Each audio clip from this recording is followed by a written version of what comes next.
What's up, Taiji Fam? Welcome back to another video with the Taiji Legacy. In today's video, we're going to give you the 5 rules for explosive pull-up training for any of you guys trying to pull up to your waist and even further below that. If that sounds interesting, let's hop straight into the video. You don't fuck with a god.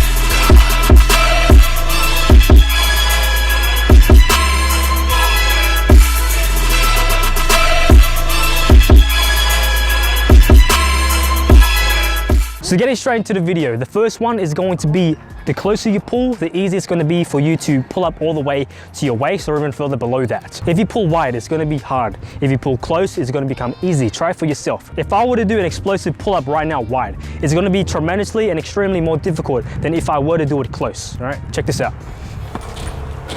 All right, I get that high. Now, if I go a bit closer,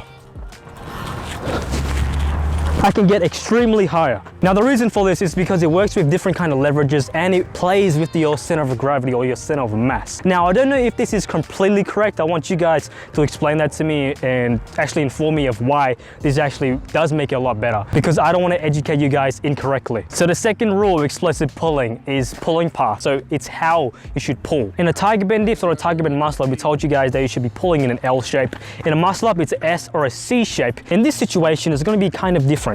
It is kind of going to be like a muscle up, but that way that you're pulling up is going to be slightly different. So this is how you're going to actually pull. You're going to focus on pulling behind you, right? Horizontal, more horizontal based. And then as soon as you reach peak heights, then you pull close to you. This is how it looks, or in slow motion anyways.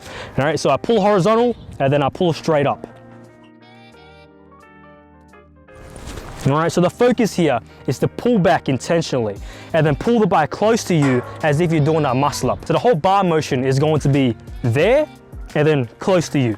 That's how you bring it all the way to your waist. Just how CrossFit people, Dylan, teaches you how to muscle up CrossFit style. They tell you to do this, right? This is extremely dramatized, or yeah, dramatized. All right, check this out.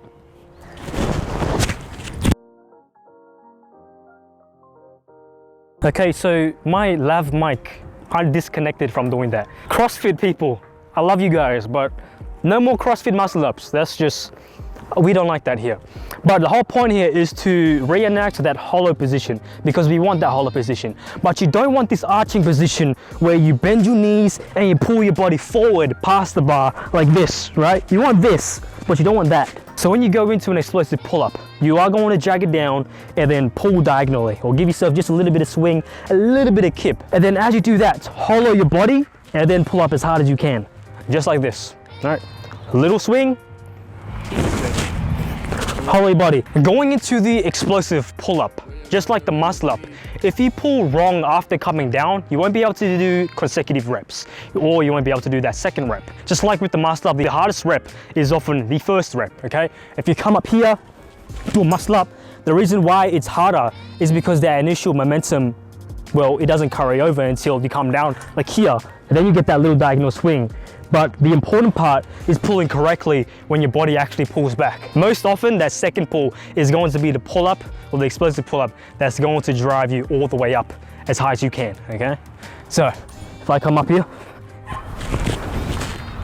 I'll be able to pull up all the way to my stomach. A little side note on the momentum part, the first rep I did was just a test rep. The second rep, when you come down, you get that little bit of swing.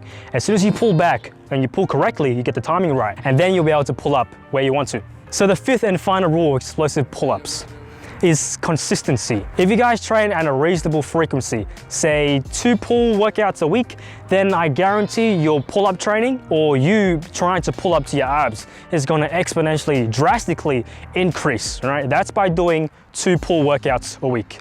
I like to structure it around 1 pull workout, 1 explosive pull workout a week, maybe every fortnight, and then of course I like to substitute in endurance as well. But once a week, at least 2 pull workouts a week. And that'll be it for consistency. Thank you guys for watching the video. Make sure to like the video, share the video with your friends. For any of you guys wanting to pull up to your abs as we can, just like this. You know, I've done at least 100 of these. I can do it again. That was forced. You get what I mean, okay?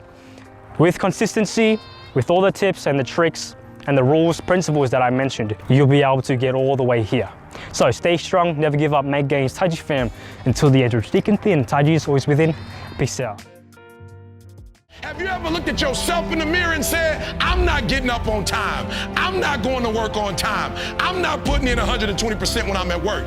I let me down. And when you get to the point where you can say you let you down, I don't care. Listen to me, no disrespect. I don't care about Glenn. That's not why I do what I do. And I love Glenn. I don't come here and do